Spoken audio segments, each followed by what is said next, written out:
Hello, everyone. Aaron Gaines here with Landmark Financial Services, coming to you today to talk to you about the Income Driven Repayment Plans, or IDR. As I previously said on last week's video, there are four plans currently: the SAVE, the Pay As You Earn, the IBR, and the ICR plans, as noted here. And this basically offers the student loan borrower a multitude of differing and various options for them to change their monthly student loan payment compared to what we had talked about last week, which was basically a fixed payment. And so in these, what I would like to do is kind of go in depth a little bit on maybe some examples of what a monthly student loan payment calculation would look like under all of these different plans. Now, a big caveat here before I go into too much detail is, and one of the major and important reasons why someone may enroll in an income-driven repayment plan is that after satisfying a certain number of months of qualifying payments, that's important, on an IDR plan, you can get the remaining balance of your loans forgiven. Again, I don't want to get into too much detail here. However, it is important that if you are working for a 501c3 nonprofit, such as a public school, a hospital, for an example, that if you sign up for an income-driven repayment plan and you make 120 qualified payments or 10 years worth of qualifying payments, that the balance of your student loans will be completely forgiven. Okay, so if that doesn't sound enticing, I don't know what does. So that's extremely important to understand. If you're not working for a nonprofit company, there are still ways for your loans to be forgiven. However, that is over a 20 to 25-year period, depending on whether you have graduate or undergraduate loans. Okay. Now, I'm not going to get into too much of the eligibility, how to sign up for these plans. But I guess for the SAVE plan, I'll just kind of go into a little bit of depth. But in order to sign up for the SAVE plan, you have to have either completely held direct federal loans. So again, they can't be private loans. If you have a private loan with some other lender, you will not be eligible to sign up for a plan like this to help pay that monthly payment. These are specifically federal loans. Okay. Now, if you have what's called FFEL loans, see how it says FFEL, that stands for Federal Family Education Loans. And so if you have any FFEL loans, then you are not eligible to sign up for the SAVE plan, and you will actually need to consolidate those loans into what's called a direct, either subsidized or unsubsidized, whatever the FFEL loan is, in order to get into the SAVE plan. Now, really, I'm just going to kind of focus on how the payment's calculated for all these different plans. But under the SAVE plan, it is calculated on 10% of discretionary income. What is discretionary income, you may ask? I will explain that in a second. But it's important to understand that the SAVE plan is 10%.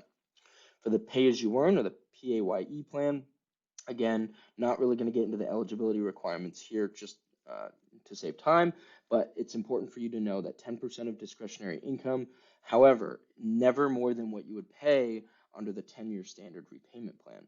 So remember how I said that the loan servicers, after you graduate, whether it's undergrad or graduate school, they're most likely going to put you in the standard 10-year repayment plan.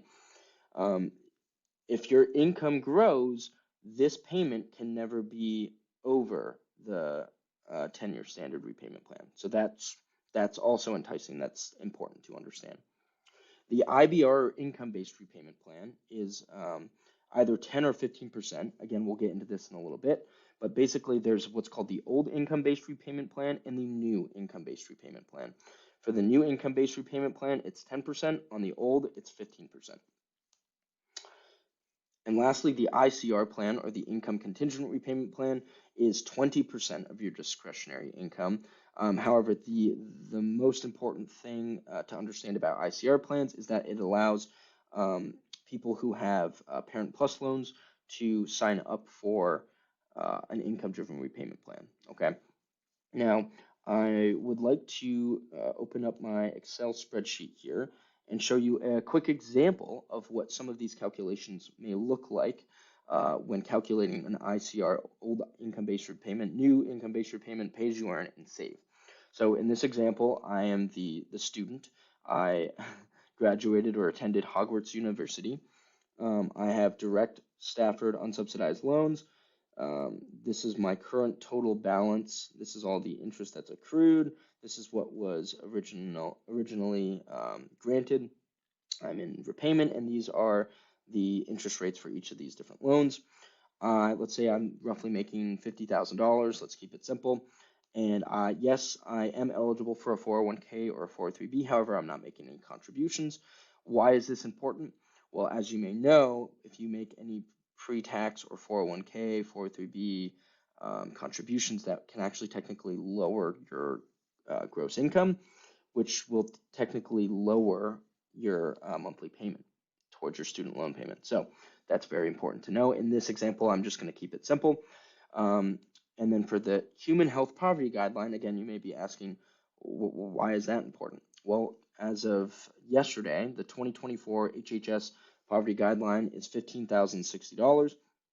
And when calculating discretionary income, basically you take the gross income and then you subtract this number multiplied by a multiplier, basically. And so there's a multiplier for the ICR, Income Contingent Repayment Plan, is 1.0. So you take 50,000, you take 50,000, and then you subtract, you subtract this number, and that gives you 34, almost 35,000. If you divide that, if you multiply that by the 0.20, which is the calculation that the Income Contingent Repayment Plan uses, your annual payment would be almost $7,000, or roughly $582 a month, on this $26,444 loan balance. Okay. The old income-based repayment plan, very similar, except this time it would be a multiplier of 1.5. And the multiplier would be, again, 15% of discretionary income instead of 20. Annual payment would be roughly $4,111. Monthly payment $342. New income-based repayment, again, multipliers 1.5. But this time, the new income-based repayment is based off of 10% discretionary income. So you can tell, I mean, that is a major difference between this number and these two numbers here. Okay. Monthly student loan payment is $228.42. The same thing with the pay-as-you-earn plan.